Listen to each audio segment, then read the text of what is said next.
There are many situations where a driver cannot see where the driver is going.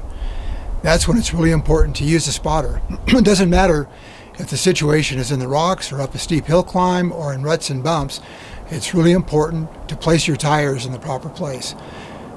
In this video, we're going to talk about vehicle spotting, how spotters can best guide drivers over obstacles and through difficult situations, and some of the ins and outs of what it takes to be a good spotter. So enjoy this episode of Jeep 411. Stay tuned.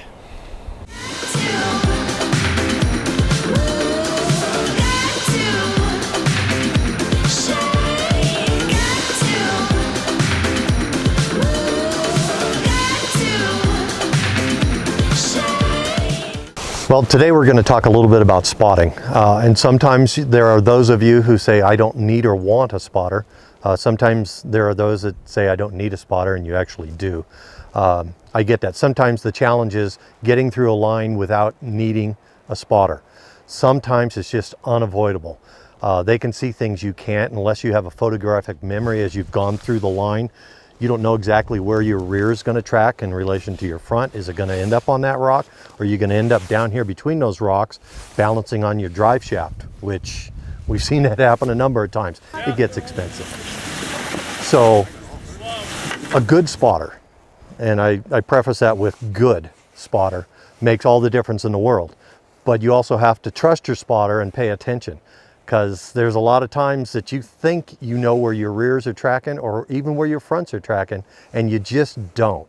Or you're about to drop off something. Spotter can tell you all of those things, like, you know, stop or turn this way, turn your wheel this way, or just stop and they'll walk back to your driver window and have a nice, polite little conversation with you.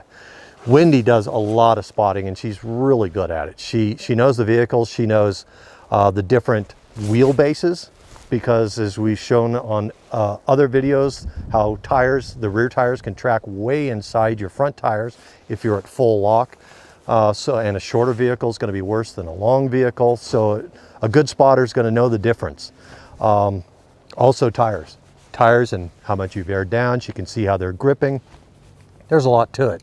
Yeah, and I think too, what's really important if you're new to Jeeping, don't be afraid to use the spotter. You know, if a spotter is helping you through something and giving you guidance, what happens is when you're in that driver's seat, you can't see any longer. So when you get to an obstacle, it might be just exactly in front of you and you have no idea. Have my front tires lined up? Are they not quite right? And it makes the difference of getting through an obstacle. And we certainly understand if there's somebody who just wants to give it a try and see if you can get through or not, you don't have to use anybody. Whenever I'm out spotting with the group or even just with a few people and friends, I'll ask, you know, do you want help? And if you're the driver and you want help, there's no shame in that. Go for it, because you're learning. And I think that's the other key too, is that when you allow a spotter to get you through something, you're paying attention to how did my front tires go? How did my rear tires go? What was the spotting process? What did she tell me to do or he tell me to do? And you're learning. And I think that's a big key when you're new to Jeeping, is that you got to have that experience and you got to feel your way through things. So to me, utilizing a spotter is nothing more than having an extra set of eyes on the outside of the Jeep that allows that person to see. And I know for myself, I've had some very interesting experiences. There's sometimes people don't want it, and I watch them come off a rock. I watch them not pay attention to the rear and how it tracked. And then we spend time helping them get through it. You know, we got to back them up. We got to give another line, pick another line. And we'll be talking about how you pick a line here in a moment. But the nice thing is using a spotter is going to be helpful. It's going to be educational, and it's also going to give you that experience. And I think that's part of the deal of Jeeping, is getting out there and experiencing it, wouldn't you think? Absolutely. And another part of it is the challenge. Sometimes you need a spotter because you're going to be doing something that you really need somebody keeping an eye on your tires. Yeah. We did something down at Cougar Buttes where we did a V-notch, where we came over the edge, and literally we were in this notch. The sidewalls and the very edge of the tread are all that's on that notch. Yeah, I remember we that. Stopped. I bent over like this and I could literally walk underneath the Jeep. Yeah. The notch was that deep. So if you get off on that one, it's going to need more than a wax job, and someone's going to be dragging you out. Well, and two, in spotting is really not about speed. So it's listening and being in control, especially with that V-notch that we had. Had a driver just thought they could whip through that with no problem, I'm pretty sure they'd be sideways or, kind of ditch in that ditch there. So that's another part of spotting, is really listening to what the spotter is telling you, not taking your eyes off the spotter, and truly allowing them to be in control. And I think that is an issue right there. Oh, yeah, especially for a lot of us guys giving up control. Yeah, you're driving, I'm in control, I know what I'm doing. Yeah, okay, so the spotter really can help you through all that. So I think that's, Yeah. There's going to be times that you don't want to use a spotter. Let me just clarify first that you as the driver have the ultimate decision of whether you use a spotter or not, regardless of whether the spotter is experienced or inexperienced. It's more you ultimately make the decision. So you were going to say something about that too, I think. Oh yeah, one of our first runs was down through an area that was a rock canyon, and I got to the area where the leader was spotting everyone through, and he looked at me and said, "Oh, you're newbie, you don't have this kind of equipment. I want you to go here," where I had picked this line over here. Well, after 3 attempts of trying to get me through over here, he just gave up, threw up his hands, and I backed up and went up the line that I wanted to. So he was a perfect example of someone who really didn't know everyone else's vehicle. He was used to his Jeep set up on 40s with big 60s on it, and he knew what he could do and couldn't do. I had an idea what my Jeep could do. So like Wendy said, ultimately it's your decision as the driver which way you want to go. And when you're in a group and people can help you out, if your choice is ultimately not the right choice, but it's all still just a learning process. Well, it's a lot of fun. Here's another thing too. You're in a group and, if maybe someone is spotting, get out and watch. Do you like what that person is telling the other Jeepers? Do you like how they're getting them through? Are the other Jeepers getting stuck every single time? Maybe you need to pick your own line and not use the spotter. Maybe you're learning and looking and seeing what's happening and going, I like that line. Or this Jeep, my size, I've got 4 doors, I'm going to take that line because I watched another Jeep similar go through that. And that's really part of that spotting, is just, it's learning to drive, it's getting out of your Jeep, it's going and watching, and then you can make a determination. As a driver, what's my experience level? What do I feel comfortable doing? I can't see in front of me, I need help. Or I can see, I've picked my line, let me try it on my own. And then when I get in trouble, go ahead and use the spotter because they will help you get out. So. That's right. One of the important things about spotting is making sure the spotter you're using, and like Wendy said, picking a spotter is up to the driver. It's really important that you trust the spotter. And if you've seen a spotter that's provided by an event or on a club run and you're not too sure that they actually know what they're doing, or they're trying to do the same thing for different types of vehicles, then you might want to think about not using that person as a spotter. Ultimately, the best solution is your passenger is your spotter, somebody you've worked with in the past and you can trust. They've learned how to do it correctly, and you know how to work together. Your communications are very clear, very precise, and that's something really important. Now, I know Bill and Wendy have worked together quite a bit, obviously, but I've had Wendy as a spotter multiple times, and I totally trust her spotting. So it's really important to establish that trust. If that trust doesn't exist, you need to do something a little bit different. Another thing that's important, as Wendy mentioned, you can get out of the vehicle. But even if you're new and you're coming up to a section you're not sure about, even if it could be fairly easy for somebody with a different Jeep, get out and look at it. Because I guarantee you, if you get out and look at an obstacle, it's not going to look as difficult from outside the vehicle as it does from the driver's seat. And it's going to give you an opportunity to tell what kind of line you want to take, where you need to position your tires. And that's something that's very important, because you always want to position your tires for maximum ground clearance. That minimizes the chance of getting hung up on a rock or getting high centered over bumps or through ruts. So keep that in mind. Bill, you have some comments to throw in? Yeah, actually along those lines, you know your vehicle probably better than the spotter does. You know what it's capable of, what it's going to go after, or over rather. So get out, walk the trail, look at it and say, okay, this is the line I want to take. So do me a favor when you're talking to the spotter. You just say, I'm going to put my fronts over here, but I want to get over far enough to where my rears are going to go on the same track. I don't want to slip off over here. So if you can make sure that I stay over here far enough, long enough to get my rears to track properly, that's what I want.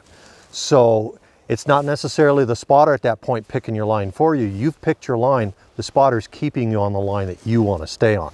because sometimes you don't have that spatial acuity when you're in there, and I don't. There are some times when I think, I've got this, and Wendy's going, no, you don't. Get it back over here. And I have to pay attention to what she's doing, and when I don't, sometimes I get myself in trouble. And when I listen to her, usually I just sail right through.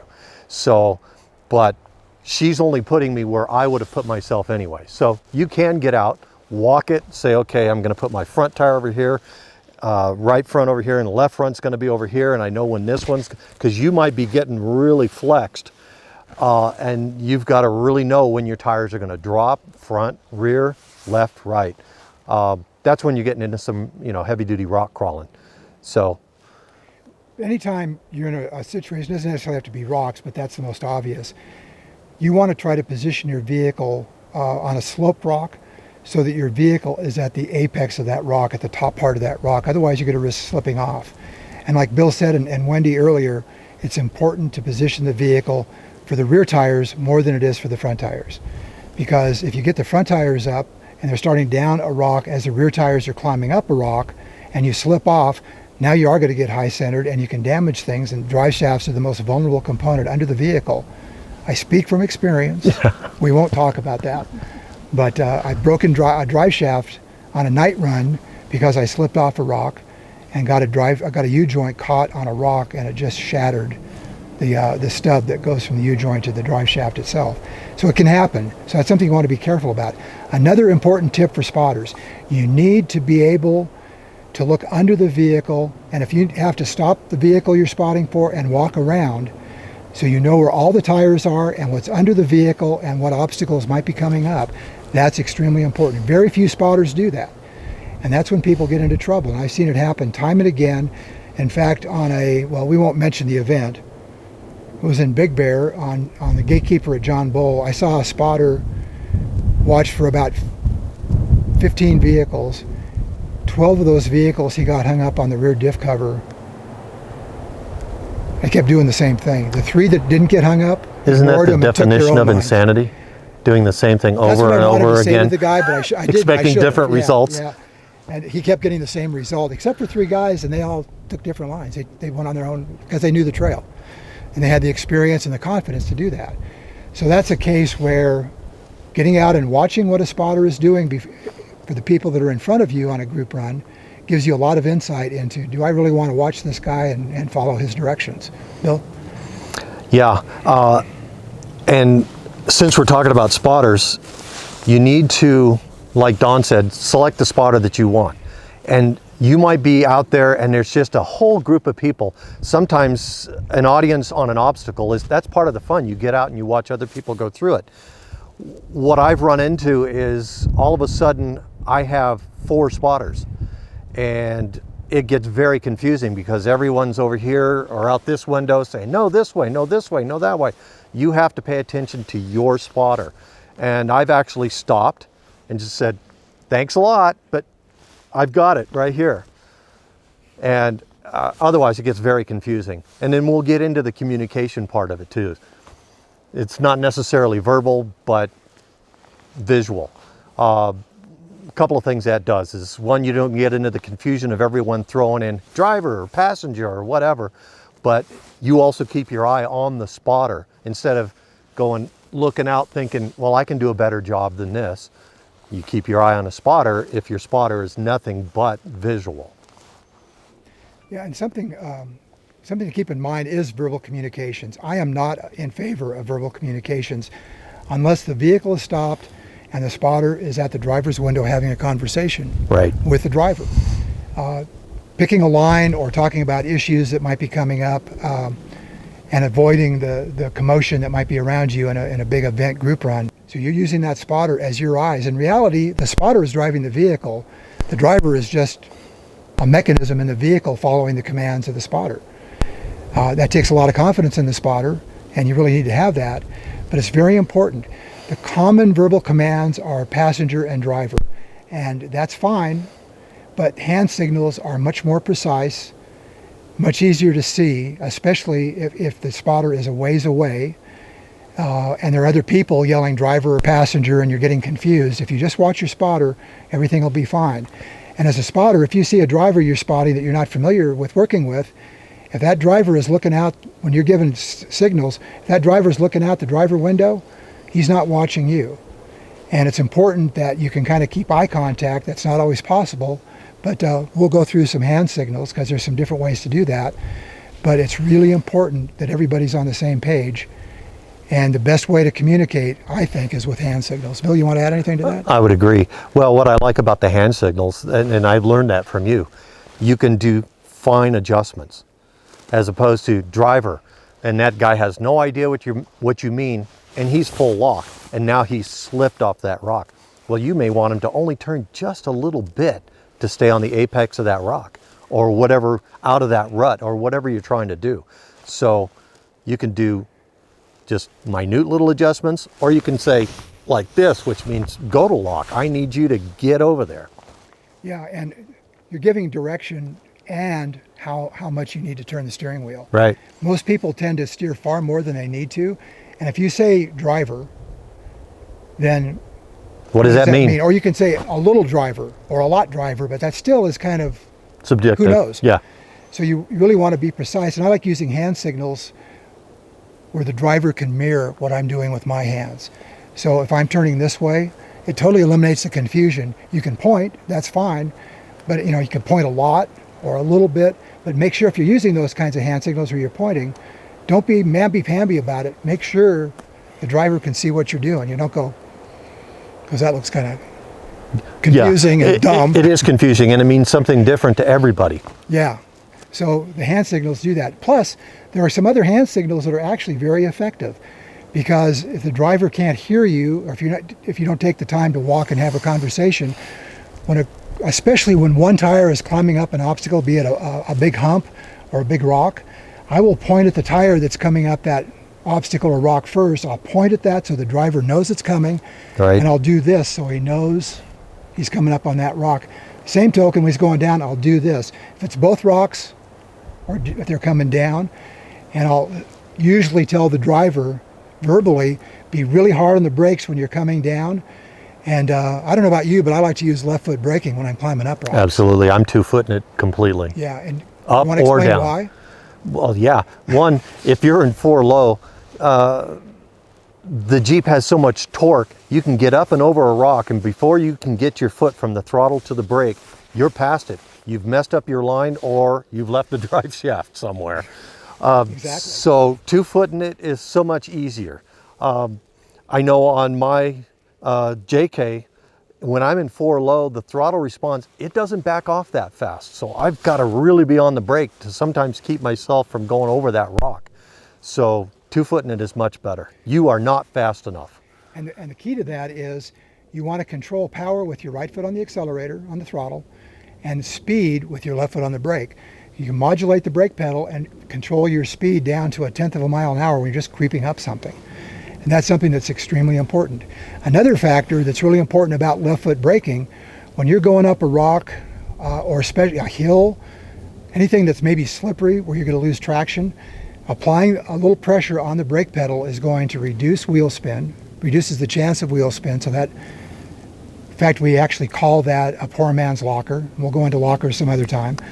And the other thing it does is preloads the drive line, especially the drive shafts. JKs with stock drive shafts have a tendency for the drive shafts to twist, or you can break an axle. So by preloading the drive line, by getting some torque in that, you're not putting a shock load on that drive line. And typically what happens is somebody will get wheel spin on a rock that's got a little bit of water or mud on it. You get wheel spin, and all of a sudden that tire heats up and starts burning through that slippery surface, grabs traction on the rock, and all of a sudden you're breaking a drive shaft or twisting a drive shaft or breaking it out. Thanks for watching, everyone. We hope you'll subscribe, like, and share this video with your friends, and we'll see you next time.